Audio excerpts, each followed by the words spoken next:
નમસ્કાર દર્શક મિત્રો, હું છું એન્કર અર્પિતા પટેલ. દેશભરના તાજા અને સચોટ સમાચાર આપણી ભાષામાં જોવા માટે A1 અભિપ્રાય ન્યૂઝમાં આપનું હાર્દિક સ્વાગત છે. હવે જોઈએ મુખ્ય સમાચાર.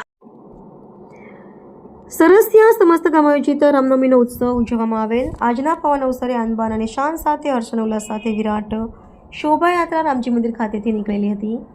શોભાયાત્રાનું સ્વાગત સરસિયા સુની મુસ્લિમ જમાત દ્વારા કરવામાં આવ્યું હતું. શોભાયાત્રાના રૂટ ઉપર મુસ્લિમ સમાજ દ્વારા શરબતનું વિતરણ કરવામાં આવ્યું હતું. સંતોની ભૂમિ દુધાધારી બાપુની જેના ઉપર અસીમ કૃપા છે. શ્યામસુંદર ભગવાન જ્યાં સાક્ષાત બિરાજમાન છે એવું સરસિયા ગામમાં સાધુ સંતોની હાજરીમાં, વરિષ્ઠ આગેવાનોની હાજરીમાં, દરેક ધર્મ અને દરેક સમાજના લોકોની હાજરીમાં મર્યાદા પુરુષોત્તમ ભગવાન શ્રી રામની વિરાટ શોભાયાત્રા નીકળી હતી.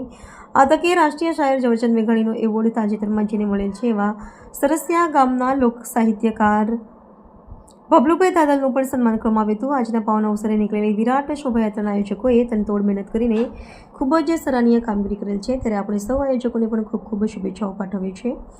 ગામના સરપંચ મંગલુભાઈ વાળા સહિતના આગેવાનોએ પણ આયોજકોના વખાણ કર્યા હતા. ઉંમર નાની પરંતુ કામ મોટા એવા દરેક આયોજકોને ફરી એકવાર આપણે શુભેચ્છાઓ પાઠવીએ છીએ કે આજે સરસિયા ગામ સમસ્તને રૂડો કરી બતાવેલ છે. રિપોર્ટર સંજય વાળા, ધારી.